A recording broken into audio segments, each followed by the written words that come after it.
Okay, hi guys, good morning to this video. Yung ating isa-star mga bago ngayon, atin ang ipabibiyahe ngayon, no? So nandito yung mga drivers na mahawak ng mga bus na to. Ito yung may CR natin na Greyhound Express na Isa-Star. So atin lang konting quick review lang, quick lang na i-rating natin yung mga drivers para alam nila kung anong gagawin nila pag hawakan na nila tong ating Isa-Star. So, una, punta sa likod. Punta natin ang ating makina. Ayan, kasi yan ang basic. Yan ang pinakaunang gawin natin pagka bago natin paanda rin ang bus ng ating mga sakyan kung ano man. Kailangan natin muna titingnan yung ating makina, yung likod. Yan. Yan, binuksan na po. Uy, umikinang ba? Ito yung ating makina. Ayan, so ito yung ating salinan ng langis at saka yung ating sukatan ng langis. Dito naman natin ilalagay yung ating kulan. Ayan, kulan. Kung napansin natin, kulay blue. Ayan, may label siya. Para makikita natin dyan kung mababa na, kasi itong yung may bula-bula sa loob na yan, bababa yan kung hanggang saan. So yan ang pinaka-label niya. Tapos lagyan natin ng kulan para umangat sila dito. Pero hindi man nagbabawas yan kasi mga bago nga ito. So hanggat walang butos yung radiator natin, hindi man nagbabawas yung ating, hindi man nagbabawas yung ating kulan. So itong belt, basic, ganun din naman. Tikat. Okay, alternator, 1, 2, 3. So tatlong alternator natin. Okay, tapos kung mapansin natin to, parang ilaw. Ayan, kita natin yung parang mga ilaw na yan. Hindi po ilaw yan, yan po yung ating fire extinguisher. Na just in case na may sunog, may mag-apoy dito, pipindutin ng driver yung switch no sa dashboard niya, maglalabas din ng fire extinguisher. Okay, yung powder. Tapos ito yung ating ETF. So may label naman, may max, may minimum. So yun ang label niya. Okay, so yan ang unang titingnan muna. Basic, tubig at langis. Yan, so tingnan natin langis. Wow, puting-puti pa guys, kung makita natin. Walang bahid ng dumi. Kasi sariwang-sariwa at bago nga ito. Okay, di ba? So yung ating air cleaner, Alright, dito naman tayo sa gilid. Sarado mo na, Hepe. Yan, pwede mo nang sarado. Ade, wag na muna. Yan, so open natin. Makakaskas tayo dito, kaya na. Yan, off. Yeah. Sige, ilapat mo. Yan. Okay. So ito yung ating intercooler tsaka yung radiator natin. Magkadikit silang dalawa. Tapos ito guys, ito laging siguro doon yan lagi nakasara itong takip na to. Kasi pag nakabukas to, of course, tataas yung ating temperature, mag-overheat, di ba? Ayun, pagka medyo naluma na yung bus natin, may pit pump dito. Ayan, pit pump. Pwede mo siyang bumbahin pagka hard starting sa umaga minsan, di ba? Pero hindi pa naman mangyayari dahil bago nga ito eh. Tapos pag nag-spray kayo ng tubig, yan ang iwasan yung mabasa, yung ating pinaka-CPU. Baka mabasa yan, magmamalfunction yung ating mga kuryente. So, iwasan natin mabasa yan, okay? Tapos yun lang, make sure na lagi itong kasara para hindi mag-overheat. Ito yung ating rocker. Ito yung fuel and water separator. Ito yung separator ng water at saka fuel. Okay, so sara. Sara natin. Buksan ulit natin itong isa. Okay, yan. Ito yung ating AdBlue. Yan, AdBlue. Ito yung tangke ng AdBlue. Tapos ito naman yung ating relay.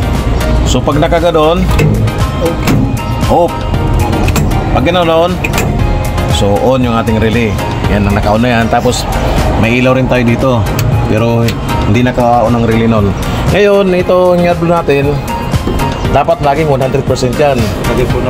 Pero kung mayroon pa naman, wag lang bumaba sa 25%. Makikita natin sa dashboard yan, so turo ko sa inyo mamaya. Wag lang bumaba sa 25%. Pag nakita nyo 25% pa sa gauge, magsali na kayo. Magsasali na kayo dito sa tangke. Ngayon, may mga container, bibili kayo ng mga container. May AdBlue tayo marami dyan. pwede nyo lagyan dito sa gilid, baon. Baon lang ito. Baon lagyan kayo. Okay, so Sara, yan ang salinan ng AdBlue.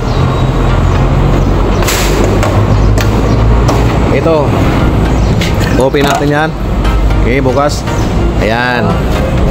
Ito, huwag tayo maglagay dito ng anumang bagay na pwedeng mapinsala yung ating mga wire, kagaya ng mga tubig. Baka maglagay ng tubig dito, pag nabuhos, mababasa yung ating mga fuse, mga electrical. Hanggat mari, wala kang ilalagay dito ng mga gamit na pwedeng mapinsala yung ating mga wire. Kasi pagka napinsala yan, of course, magkakaproblema yan, di ba?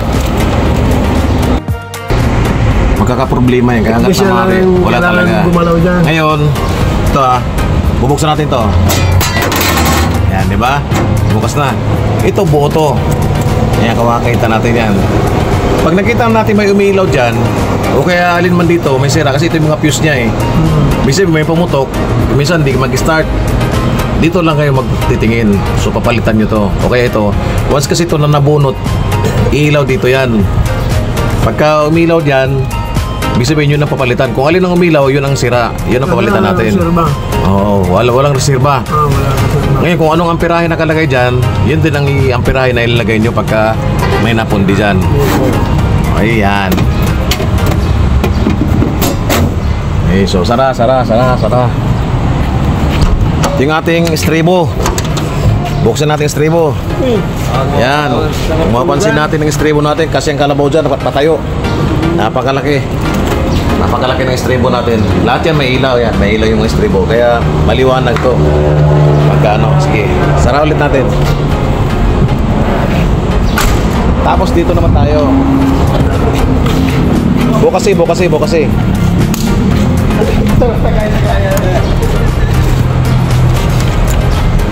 magbukas guys. De. Gano. Sige. Okay, so yung ating tangke ng diesel. Out dyan doon. Yun ang tangke ng ating diesel na ganyan. Ilan liter dito, sir? 400? So yun ang tangke ng diesel natin. Pero siyempre, pinakita ko lang na ganun kalaking tangke kasi kaya naman itong buksan eh. Andito naman talagang bukasan yan. Sige, sara natin tangke. Okay, so dito naman talaga magsasali ng diesel eh. Yan. Okay, so buksan ulit natin to. Yan, another fuse. Yan, ganun din. Ito, may pantanggal tayo.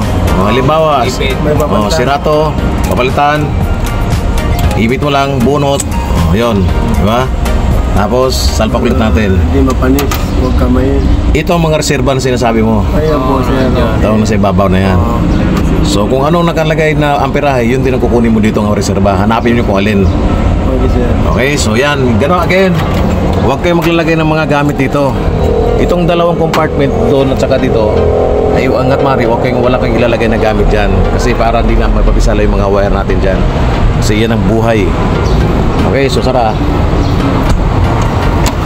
Ito naman, sa baba. Water jug. Water jug.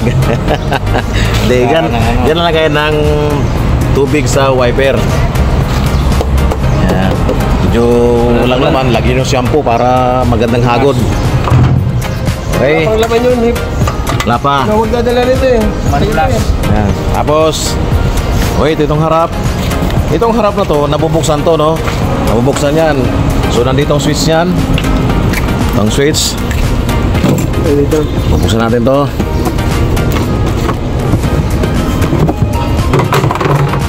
Ayun, yung switch sa dalawa. Ayan, nakikita natin. Okay?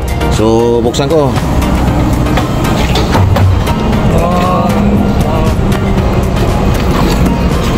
Yan.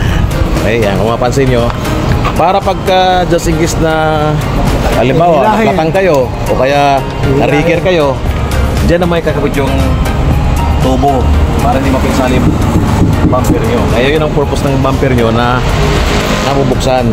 Para kung ma-rigger kayo, may pagsasabitan, hindi mapipinsala to. Okay? So, ganun yan. May bagsak mo. Maloy. Bagsak. Yun! Very good. Okay. So, itong compartment to, Open to. Uy, Aba, zero. mayroon na agad mga laman ah. Kusina. Oo na. O yan, inyo yan. Budiga nyo yan. May mga lagayin nyo talaga ng gamit yan. So sana. Again, dito rin sa isa.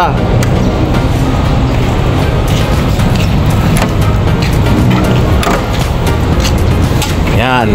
Budigan nyo rin yan. Okay? So napakalaki. Napakalaki ng budiga, di ba? Mainit ang ulo mo, hindi. Ha? Hindi ko mayan. Hindi mo lang ano tanggal ng tubig. Dito naman yung ating CR. Ito yung punduhan ng ihi. Huwag walang tae, ihi lang. So yan ang punduhan. Ngayon, maraming laman to. Kasi maraming laman tubig to. Baka masabasa ka. Pag ginaw natin, di ba marami. Kasi kung wala nang laman yung tubig sa ano, hindi yan tutulo. Kaya dito niyo nilagay yung hose pag nagkarga kayo ng tubig. Ibig sabihin, sir, pagka... Bawal ba lang? May motor yung paakyat? Wala, salpak mo lang. Wala sang motor. Kasi hindi naman sa ito puno kasi. Yan, puno yan. O, diba? Bawal ba lang yung timba-timba? Hindi pwedeng timba. Kailang hose. Pasok, okay? Pero sa isang isa-star, yung unang isa-star, walang ganyan. Kasi may CR nga kasi ito eh. Kasi yan ang pinakapunduhan niya. Hindi vlog. Sige. Hindi, meron yan. Pero ituturo ko sa inyo. Sige, sara. Turo mo. Sara. Ano question? Ayan, so, okay. Dito na tayo sa taas.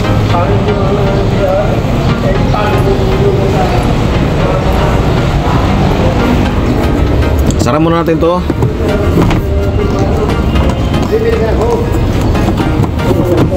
Yan. Thank you. Okay.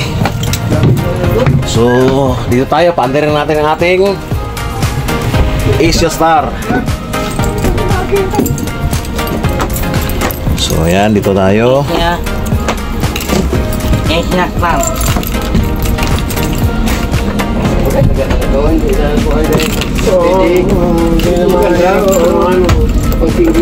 Okay. Nahirapan yung mga So, sa kasi ito na yung loob ha.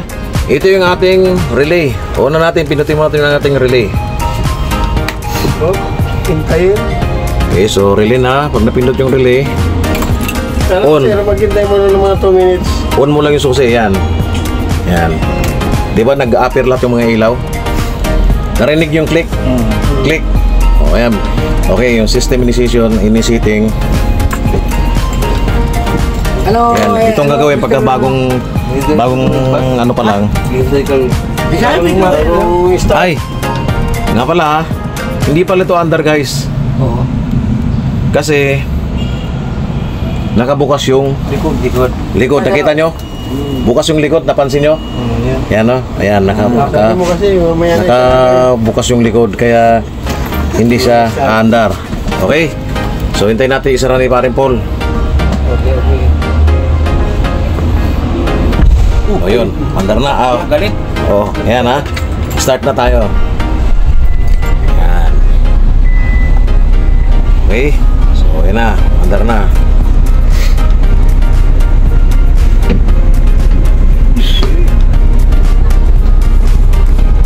Yan.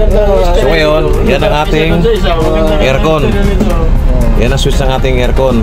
Ngayon, ito yung ating temperature. Pagka gawin yung 20 o 20, yan 20. Yan ang ating stereo. Okay? Tapos, ito naman yung ating mga switch ng ilaw. So, pak. Yan ang mga switch ng ilaw. Daming ilaw. Diba? Okay, tapos ito yung ano mo naman pagka Mainit ang ulo. pag gusto pa ng malamig, under yung ating drawer. Okay. Ngayon, ito guys, ito yung pintuan ha. So, naka-manual yata yan. Dito sir, sa tabi mo. Ano po, nakala. Alis sa kaibigan, Okay na po. Okay. So, ito yung ating pinto ha. Yan, ayan, nagsasara na. Okay. So, ito yung guys, yung ano ha. Ito, yung dalawang green na yan, nakalagay dyan sa gilid, yun ang hangin. Okay, yun ang hangin. Ito yung temperature, water. Okay po. Water temperature, ito naman yung sa oil. Ayan, sa oil yan. Tapos, ito yung battery. 28 volts, 27 volts yan. Kita nyo? Ayan. Tapos, ito yung katabi niya, yung kaniyang diesel. Kung gaano karami. Oh, diesel. Tapos, ito yung AdBlue. Yan, ilang percent? 92. 92. So, pag sinasabi ko, pagdating ng 25% yan, magsali na kayo ng AdBlue. Kasi maglulu power yan. Pag bumaba ng 25% yan, maglulu power yan. Kasi, yan ang nagmimix doon sa diesel natin eh. Kaya nahulog ko. Hmm. Yan. Wala. Yan, ano yan? Ano lang yun sa mga ano. Ngayon, okay yan. So yan na, ito yung pizza ngayon, oras ngayon, at saka yung trip 1, trip 2. So ito yung sa dashboard na yan.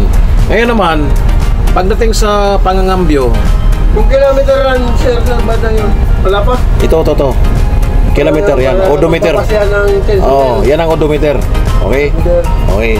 Ngayon naman, pag nangambyo kayo, dapat green zone lang. Green zone. Huwag nyo paabutin ng dilaw, huwag nyo paabutin ng red. Hanggang green lang yan. Yan. Yan. Cambio. Cambio. Pag mag-abot sa dilaw, over RPM na. O, over RPM na. Kasi pag umabot sa dilaw yan, kakain nila ng diesel yan pero walang hatak yung bus nyo. Lalo sa pula, kakain nila ng crudo yan pero walang hatak yung bus nyo. Kasi ang ano talaga, nasa green zone ka lang. Pagdating 18, cambio. Yan Anong ang RPM mangyayari niya? yan. Unang RPM. Wala. Hanggang dyan lang talaga. Yan ang RPM niya. Okay? Okay, so yan na. Ito naman yung ating adjust na side mirror. Di ko alam kung napagawa ito nila. Napagawa naman nila ni Nisa. Na-adjust na. Na-adjust na. Yan. Okay, so yan. Ito naman, hazard. Yan, hazard. Hazard. Tapos, ito yung dito. Front ano, lower. Ayan, blower yan. Mainit. Yan. Nagmo-moist. Alam ba, nagmo-moist. Pwede nyong gamitin yan. Yan. Sabi, ngayon, gusto palakasin. Yan, okay? So, ito yun. So, blinds, alam nyo na kung paano i-operate ng blinds na yan. Ngayon, ito yung sinasabi kong fire extinguisher. Sa likod. Oo. Na pag binuksan nyo to, pak. Andito, nakita nyo? Pak! Masabog yun doon sa likod. O kaya may takip yan para hindi mapindot. Kasi ginagamit lang yan for emergency. Okay? So ito yung tilma, nakaganyan, naka-automatic na yan. Pag dinaon nyo yan, walang tilma yan. Pag nakaganyan, naka-automatic yan. Manual lang. O, pag ganyan, Manual. manual. Pag ganyan, naka-automatic yan. Pero wag nyo nang i-manual, automatic nyo nang ganyan. STD na yan. Tapos dito, wala na kayong pipindutin dito kasi mga Chinese na lang ang nakakalam dito niyan. Kasi computer yan eh. Dito nila sinasalpak yung computer nila. Dito kasi dito na-detect nila kung ano mga sira ng bus na to. Oh. Tapos ito yung ating Maxi. Alam nyo naman. Oh, ito yung ating Maxi. Tapos ito yung switch ng CR. Ayan. Pak. Yan. Automatic na yan. Ito naman katabi, ito yung kanyang drain. Alam mo, puno na. Gusto nyong i-drain. Yan yun. Pindutin nyo lang to. Yung isa, pagbukas lang yung siya. Ito, para gumana yung tubig lahat, yan, nakaganon lang yan. Kasi since may CR ito, dapat lagi lang tayong naka-on. Kasi gagamitin talaga ng pasahero lagi yan eh. Tapos ito yung ating drain. Okay, so ito yung ating mga CCTV. Yan, CCTV, may equip na CCTV lahat yan ha. Mga CCTV lahat yan. Okay, so ngayon, punta ka sa likod sa CR. Ala, ito. Pag kayo naka-manual, Yan, ito naman. Huwag kayo laging diretso agad puno dulo. Pangit. 1, 2, 1, 2, 1, 2, 3, 4. Hindi yung pak. Oh, huwag yung biglain. Huwag yung biglain. Sira. Binitigli. Okay, tara. Masunog yung ano. Tayo.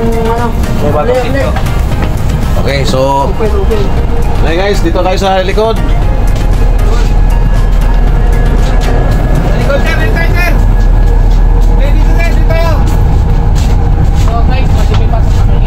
So ayan. Ito yung inyo tulugan. Oh, dito kayo matutulog. Oh, ito paggawin yung budiga to, sa mga gilid-gilid na to. Ito, wala na kayong gagalawin dito kasi tangke na lang to ng ano eh. Tubig. Yan, tangke ng tubig yan. Okay, so ito yung ating okay, so ito yung CR natin. Buksan natin yung CR ha. Buksan natin ang ating CR. Bukas. Wow! Yummy. So yan ang CR natin ha. Ito yung CR. Oh! Nga pala dito, isasara nyo to ha. Wala na kayong gagalawin dito na ano pa man ha. Wala na kayong gagalawin na ano pa man kasi baka biglang mabago settings yan. Minsan pag nag-plus kayo, sumasabay ito. Sumasabay itong inodoro. Kaya yung setting na yan, ano lang talaga yan. Dito sa plus, at saka ito naman sa Minus. sa yun, sa kanyang puset. Lagi lang yung lock niyan, yung susi na parang ano, yung susi ng malapat. Yun ilalak nyo sa baba. Ito yung lagay nyo na sabon, tapos tissue. Ito yung bidet. Yan. Bidet yan, bidet. Tapos ito yung inodoro. Yan, kita yung inodoro. Maganda, di ba? Tapos ito yung plus. Pero plus yan yung... Plus. Kaya nga may allowance eh. Kaya nga may allowance para... Yung kulay pula, yan yun. Ito, ang kulay pula, kung mapansin nyo, halimbawa, nandito ka sa loob, may kumakatok.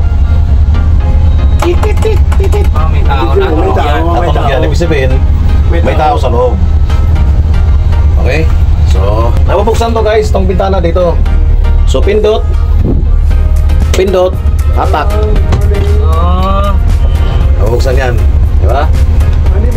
Magandang buksan para ano eh, para yung amoy malabas. Tapos pag sara, tulak mo lang. Si Perez po, si Perez. Okay, so yan, ito na. So, okay, Wala pa po, kaming dalawa lang. So bumalik tayo sa ano. Okay, so wala na mga ilaw, yan ang mga ilaw dyan ha. Tapos yung mga seat number, nandito na yung mga seat number, wala na sa puwan. Ang mga seat number niya, nandito na sa ibabaw. Okay, nandito na yung mga seat number. Ngayon, hindi ko pa naituro, itong dalawa. Itong switch ito. Okay na to. Andiyan yung pamilya na. Ngayon, pag may mabaho dyan sa loob, kung gusto nyo palabasin, pinutin nyo itong dalawa. Palabasin nyo. Exhaust fan. Okay? So, Pwede sa baba. pwede rin sa baba, ganyan. Pero ang off niya sa gitna lang. Yan. Okay, so yun na. So wala na kayong gagalaw pa. Lahat ng naintindihan nyo naman mga sinasabi ko, di ba? Ito parang bubuksan itong patunog.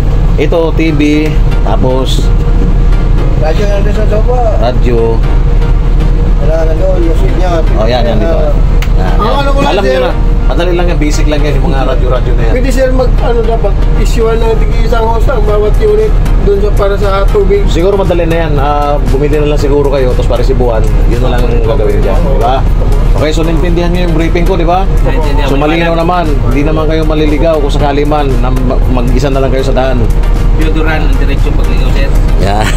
Yan ang gusto ko sa inyo. Okay, so yun lang at good luck sa inyo guys. Yun lang, puputuloy natin yung vlog natin dito. At ingat kayo sa biyahe lagi. Ingat kayo lagi sa biyahe. Okay, so bye-bye mga kabiyahedor.